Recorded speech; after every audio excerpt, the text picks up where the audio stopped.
Hello. Okay, here goes video number 2, but this is basically the first story. You might have just seen the intro now, basically telling you what I'm gonna do. Like I said in the first video, I'm going to be sharing a lot of my experiences and my story from when I was 18 to where I am now. So for this video, I'm going to just share a little bit about my journey through high school. So one, I went to a school in the rural areas where we basically learned everything in Tswana. And then when I got to grade 7, I got an opportunity to go to Oleg. Remember earlier on I said that I'm not going to spend too much time going to the rest of my life before I was 18. But in order for you to fully understand how everything develops from one place to the next, you need to understand the background, I guess. So when I was in grade 7, there was an application form that my social sciences teacher, Miss Banda, gave me to fill out to go to the school. I've never heard of the school before, so I was like, okay. And at that time, sure, English was not my mother. I mean, it's still not, but we try these days. But it was quite difficult. So what she rather did then was she filled out the form for me because my gran was not going to be able to help me. No other going to be able to help myself fully because the English wasn't clocking. But I was doing quite well in primary, so there was one application form, and I was fortunate enough to get that application form, and I guess smart enough. So we filled out the application form, we went through a series of interviews and assessments or whatever, and then eventually I got into Oleg, got my acceptance, and yes, that was basically the beginning of a whole lot of change for me. A lot of it really positive, but as you go through life, some parts of it not so great. So I started at Oleg, and the first thing that just shocked me at first when I started at Oleg was how comfortable people were speaking English, and I was nowhere. So initially it built an insecurity there. I felt like I shouldn't say anything, I shouldn't participate in anything because I was ashamed of how I would sound, perhaps even sounding stupid. So I spent a bit of that really quiet, unless I was communicating to girls that spoke Setswana, right? So mostly I spent that time really quiet. But one of the other things that I did was I spent a lot of the time at the library trying to read books. I also worked at the library for a bit just to build myself up, but I was really, really insecure about my English, if we're being frank and honest with ourselves here. And one of my other insecurities has always been the fact that I'm super bucktooth. I don't know if you can see.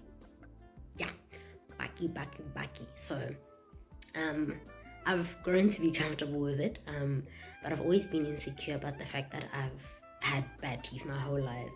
So as a result, I was scared of smiling, of talking too much. Some of those two things linked. I didn't want to smile too much, I didn't want to talk too much because one, I didn't know English, and bad teeth. And when I was little, I was like super skinny and like knock-knee, malnutritioned, if you will.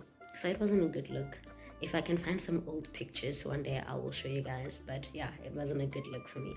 So I grew very insecure and unsure of myself as a result of those two main things. And then now skipping to when I was 18. Now, when I was 18, 2011, I was in matric. But by the time I got in there, I had grown some confidence in terms of speaking English and communicating in the language. So I was growing a bit confident, still insecure, but growing confident. So finished matric, passed really well actually, and applied to a couple of universities. I got accepted to a few of them, but I chose to accept the offer from Rhodes.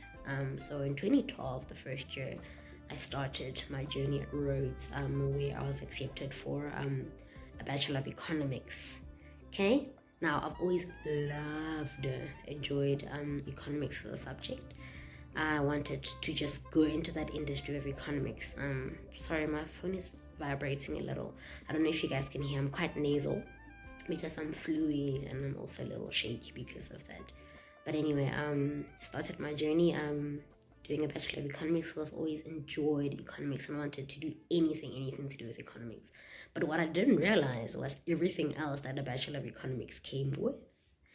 Stuff like accounting and statistics and management accounting and a whole lot of other things that I had zero interest in. But anyway, that's besides the point. I just kind of applied because it had economics. I didn't even do thorough research. And Lord, did I not fail semester 1, my soul. I think the only subject I passed really well was economics, and I took sociology as well, but everything else was a complete fail the first semester. So then what happened in the following semester was your girl decided to go home for the September holidays. I was dating, at the point, a guy that I was convinced I was in love with, because when I went to my mom in Pretoria at the beginning of 2012, this was just before I went to Rhodes, I met this guy, and he was all sorts of affirming, man. He made me feel loved, and I'm putting loved in inverted commas because I wasn't necessarily loved. He just poked at the right things to say, and it made me feel very loved and feel very secure and that sort of thing. So I just ended up giving all of myself to this person. Not a good idea, first of all. He was much older than me. And yeah, basically just kind of played with my emotions and took advantage of the fact that I was quite vulnerable. So September I went home. Well, I went to Pretoria, not home, because home is in Mafeking. I went to Pretoria for holidays, and I ended up catching myself pregnancy. All right. I remember when I found out that I was back at Rhodes, probably like early October, when I found out that I was pregnant. I knew, the first thing that I knew was I wasn't going to do was to abort the baby. I don't know why, but I just knew in my mind that I wasn't going to. I don't remember it being a very significant thought process, but I just knew that I was not going to abort the baby. I was going to keep the baby. But at the same time, I didn't share this with anyone for a while. I shared it with a couple of my friends at Rhodes, did not share it with my sisters from OLAC, didn't share it with my mom or my gran or anybody from my family for that matter, so I kept it a secret. And also another mistake that I made was failing to go to a clinic or to a hospital to get myself registered. So here I am deciding to keep this baby and not making the appropriate moves to ensure the health of the pregnancy. So that year happened. I was getting bigger and bigger, starting to show more and more every day. And then at the end of the year, in December 2012, I went home, and my grandmother, remember, I was in Mafeking, and she kept on asking me questions. She was like, hey, when? Like, something is going on, like, this is not looking good, what's up? And I was just like, no, what? I've just gained a whole lot of weight, okay? First year spread is a real thing. I should have known that I was being dumb, because I've never really gained that much weight. I don't know how many times I've tried to gain weight. I don't gain a lot of weight. But anyway, I was just like, nah, girl, listen. Like, I've just gained some weight. I'm growing and stuff. So Grams sort of kind of let it go. Unconvinced though, but she sort of kind of let it go. And then came February again.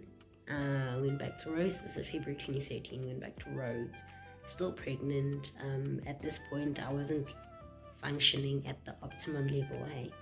It wasn't working out for me because I was just forgetful. You know how a pregnancy brain works. For those of you that have been pregnant before, those of you that are not pregnant, don't do it. Stay safe, stay away. Children are a scam. The cutest, but they are a scam of note. So I was just being forgetful, sleeping all the time, completely exhausted, not eating properly. There was just a whole lot that was going on.